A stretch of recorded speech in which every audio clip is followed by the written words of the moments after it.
Hey folks, as here, and here's a quick overview of what the pulleys are doing on this 1989 MTD SnowFlite 1033. It's basically the same for anything that looks similar. It's the same action on every system. So basically you have the engine here, and the engine has the output shaft right here. And the output shaft has two pulleys activated by it.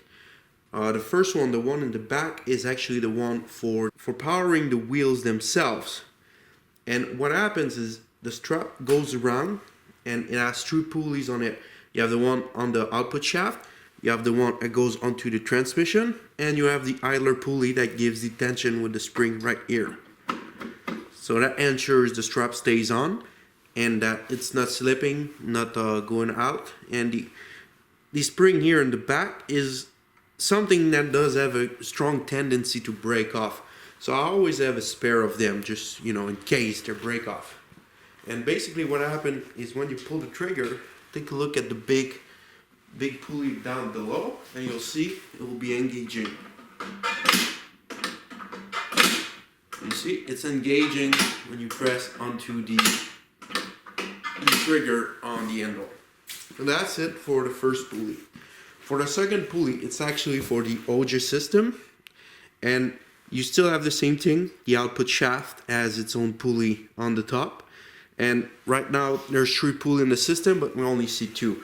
We also have the second pulley, which is the engagement pulley. I'm not really sure if that's the correct term, so don't quote me on that. And basically what this pulley does is when you activate it, it will put some pressure onto the strap that should be going here. So I'll show that again. You see, it comes and put a lot of pressures, which will force the strap to rotate. If there's no pressure on it, like when it's idle, the strap is loosened and there's no power going onto the OJ. So when you pull the trigger on the handle, it just moves this pulley forward, which engage the output shaft to the OJ pulley I'll show you. And it forces the OJ to rotate and start throwing snow away. So very basic, very easy to understand system. It's not really complicated. It's not the best system, but it's pretty reliable as it is. And right now, as you can see, it seems like both of these are getting stuck together. I'm not sure why. But that's a 28 years old system, so it's not really a problem. It's working.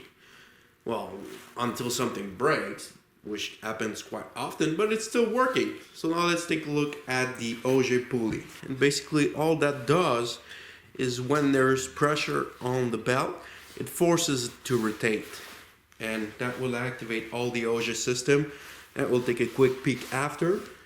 And the way the strap gets all onto it is, for example, here I have the old strap. Now all the shops are closed, so I cannot buy a new one.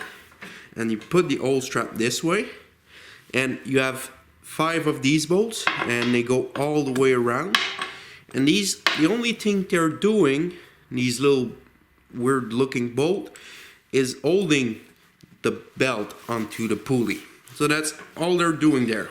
And you see, in this case, one of the bolt was actually in the bottom. I don't know how it come off, but it was in the bottom of the casing, and it forced the pulley the belt to get out of the pulley, and it broke apart like that.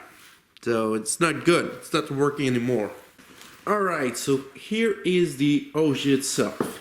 So we basically have 2 main OJ rotating around to cut off the snow, and they're pushing it all the way into the back, where you see like the squarish thing really deep in the back. So what happened is when the rotation is going on, the part in the back rotates and forces the snow up the chute, and the same rotation activates the differential here. So that differential will just forces both of these OJ to rotate and forces the snow to go back all the way into the, I'm not sure the correct term for that, so if you know, let me know. But I'll say the square spinner in the back, and forces the snow out of the chute. So these are pretty sturdy. Differential, I I don't think it really needs any maintenance itself. The only thing that really happens on the OJ is, for example, if you get stuck in a big rock or a dead body, whatever's your pleasures, you'll have some bolts in the side. You see these small bolts? And these are, I don't remember the correct term, but these bolts, if they get any kind of pressure, it'll just break so that the OJ stops spinning. So if you go over a wood block or your car or whatever, these bolts may probably break, and sometimes they're pretty hard to find, so you need to be looking around. Usually a good tip is, if only one side is broken, grab one for the other side and go to any small engine shop and start looking for that with the model, and hopefully you'll find some, because they're pretty rare, sadly. So that's about it for the pulley system and the OJ system on a 1989, I believe, might be completely wrong, MTD SnowFlite 1033, so 10 horsepower, 33 inches. And it's a pretty basic system, but pretty efficient when it's not breaking. So thanks for watching. Don't forget to drop a like, a share, and a comment, and see you next time.